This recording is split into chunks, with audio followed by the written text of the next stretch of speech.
Hello बच्चों, आइए इस प्रश्न को पढ़ते हैं। बोला रहा है संधारित्र में परावैद्युत के रूप में धातुओं का उपयोग नहीं किया जा सकता है। पूछा जा रहा है क्यों। आइए इस प्रश्न की मुख्य अवधारणा की चर्चा करें। मुख्य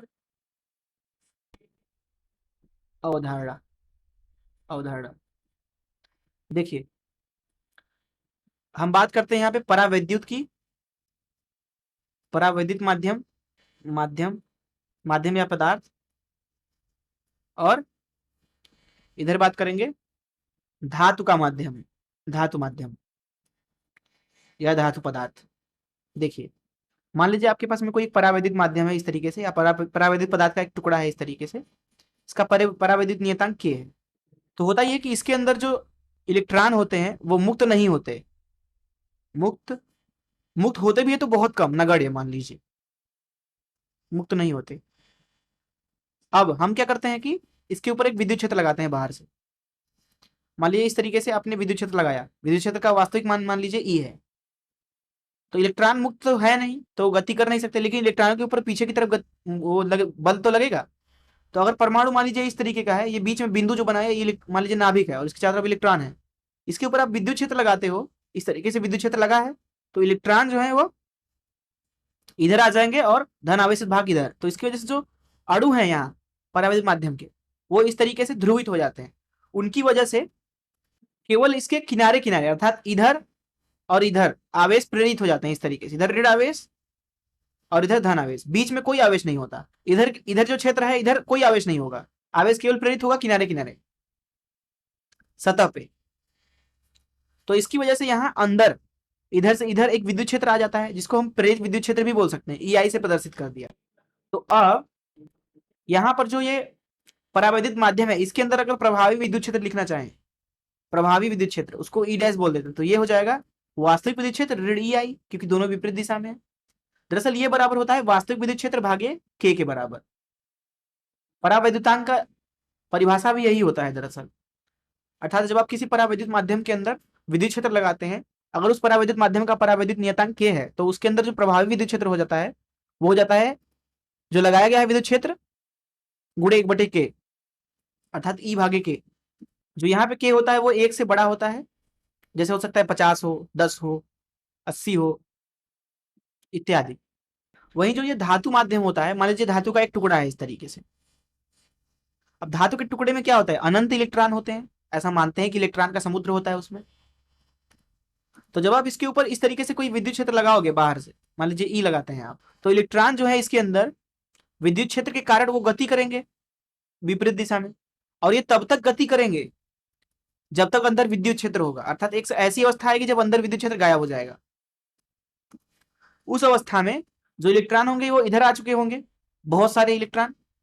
तो यहाँ ऋण आवेश की बहुत खतरनाक, बहुत ही मजबूत परत बन गई, और इधर धन आवेश इलेक्ट्रॉनों की कमी की वजह से, इलेक्ट्रॉनों की कमी की वजह से, इन आवेशित परतों की वजह से अंदर विद्युत क्षेत्र प्रेरित होगा, इसकी EI मान लीजिए उसको बोल देते हैं।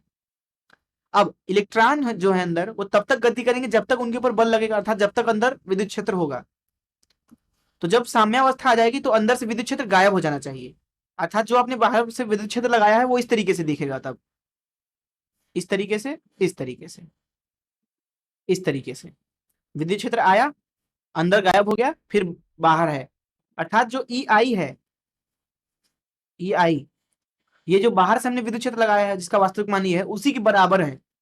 तो जैसा कि हमने अभी K का परिभाषा देखा था, मान लीजिए धातु जो माध्यम है उसका परावैद्युत नियतांक K है, तो यहां पे लिखा जाएगा प्रभावी विद्युत क्षेत्र होगा E डैश बराबर E ऋण EI।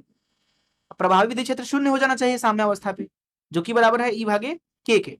तो यहां से देख सकते हैं कि जो K है धातु माध्यम के लिए वो अनंत है। और इसका क्या मतलब है, इसका मतलब है कि चाहे कितना भी मजबूत विद्युत क्षेत्र हो, इलेक्ट्रॉन इधर आ जाएंगे बहुत ही ज्यादा मात्रा में। और ये जो इलेक्ट्रॉन है, यहां लिख देते हैं इलेक्ट्रॉन, इलेक्ट्रॉन ये क्या है, ये मुक्त है। मुक्त मतलब अगर इनसे कोई तार जोड़ दिया जाए मान लीजिए इस तरीके से धरती के साथ, इस तरीके से, तो इलेक्ट्रॉन इधर प्रवाहित भी हो सकते हैं। और यहाँ जो धातु माध्यम है इसके अंदर जो विद्युत क्षेत्र है वो कितना है, शून्य है। प्रभावी विद्युत क्षेत्र E डैश हमने उसको बोला है। तो इस मुख्य धारा, चलिए प्रश्न को हल करते हैं। देखिए प्रश्न में हमसे पूछा जा रहा है कि संधारित्र में परावैद्युत के रूप में धातु का उपयोग नहीं किया जा सकता है, इसका कारण क्या है। तो देखिए मान लीजिए कोई एक समांतर प्लेट संधारित्र है इस तरीके से, मान लीजिए इसके ऊपर अभी धन क्यों और ऋण क्यों आवेश है इस तरीके से, तो प्लेटों के बीच में इस तरीके से विद्युत क्षेत्र होगा, ठीक है, विद्युत क्षेत्र ई। विद्युत क्षेत्र की जो ऊर्जा घनत्व होती है वो रो उसको बोलते हैं। अगर ऊर्जा घनत्व जो है तो ये होता है 1/2 एप्सिलॉन नॉट ई का वर्ग। ऊर्जा घनत्व मतलब ऊर्जा प्रति एकांक आयतन। अब जो यहाँ प्लेट है उनके बीच की दूरी मान लीजिए डी है, और अभी अंदर मान लीजिए कोई माध्यम नहीं है, हम इसके अंदर क्या डालेंगे, धातु माध्यम भरेंगे परावैद्युत की तरह। तो देखेंगे क्या होगा। देखिए प्लेट का जो क्षेत्रफल है मान लीजिए ये है, तो जो आयतन है यहाँ पे, जिस आयतन में यहाँ पे विद्युत क्षेत्र मौजूद है, अर्थात जहां पे विद्युत क्षेत्र जो है वो शून्य नहीं है, वो क्या है, ए गुणे डी, ये प्लेट के अंदर का आयतन। अब अगर मैं आपसे पूछूं कि प्लेट के बीच में कितनी ऊर्जा भरी हुई है, तो उसको यू से अगर प्रदर्शित करते वो हो जाएगा आयतन गुणे ऊर्जा घनत्व, अर्थात 1/2 एप्सिलॉन नॉट ई का वर्ग गुणे एडी। अगर इसकी धारिता जो है वो सी है, तो इसको ऐसे भी लिखा जाता है क्यू का वर्ग भागे 2c, या फिर 1/2 सी वी का वर्ग, जहां वी है प्लेटों के बीच के विभवांतर। अब इस स्थिति को यहाँ पे समझिए। अब इसमें क्या करते हैं कि धातु का माध्यम भर देते हैं प्लेटों के बीच। तो ये प्लेट हो गया इस तरीके से, इधर अभी क्या था, धन क्यों आवेश है, इधर ऋण क्यों आवेश है। अब हम क्या करते हैं, यहाँ प्लेट के बीच में एक धातु माध्यम डाल देते हैं इस तरीके से। जैसे ही आप धातु माध्यम डालेंगे, क्योंकि धातु माध्यम में बहुत सारे मुक्त इलेक्ट्रॉन है और उसके लिए के का मान कितना है, अनंत है, तो यहाँ पे विद्युत क्षेत्र गायब हो जाएगा, ई बराबर 0। तो जो संधारित्र के अंदर ऊर्जा थी वो कितनी हो जाएगी, 0 हो जाएगी सीधे सीधे। यहाँ पे आप देखें अगर इस सूत्र में, तो अगर ई 0 होगा तो ऊर्जा घनत्व तो भी 0 हो गया प्लेटों के बीच में, तो इसलिए संधारित्र के अंदर कोई संग्रहित ऊर्जा नहीं रह जाएगी। दूसरी चीज, क्योंकि यह एक चालक है, माध्यम है, तो इसमें बहुत सारे मुक्त इलेक्ट्रॉन है, इसलिए जो यहाँ पे आवेश है, ऋण आवेश से धन आवेश प्लेट की तरफ इस तरीके से आसानी से प्रवाहित हो जाएगा, तो पूरा ही संधारित्र जो है उदासीन हो जाएगा, अर्थात जो क्यों हो जाएगा वो कितना हो जाएगा, 0 हो जाएगा। तो ये संधारित्र जो है ना तो उसके अंदर ऊर्जा है, ना तो आवेश है, कुछ भी नहीं है, तो हमारे काम का है ही नहीं वो। यही कारण है कि हम परावैद्युत की जगह पे धातु माध्यम का तो इस्तेमाल नहीं कर सकते। वहीं एक और अवस्था समझिए, मान लीजिए कि संधारित्र प्लेटें इस तरीके से हैं, आप पूर्णतया इसमें धातु माध्यम नहीं भरते हैं, मान लीजिए इधर धन क्यों है, इधर ऋण क्यों है। अभी क्या होगा, यहाँ पे इस तरीके से विद्युत क्षेत्र होगा, ठीक है, इस तरीके से आप क्या करते हैं, कुछ मोटाई इसके अंदर रखते हैं इस तरीके से धातु का, मान लीजिए टी मोटाई रखते हैं आप, टी मोटाई, तो क्या होगा, इसके अंदर का विद्युत क्षेत्र गायब हो जाएगा, इसके अंदर का विद्युत क्षेत्र क्या होगा, गायब हो जाएगा।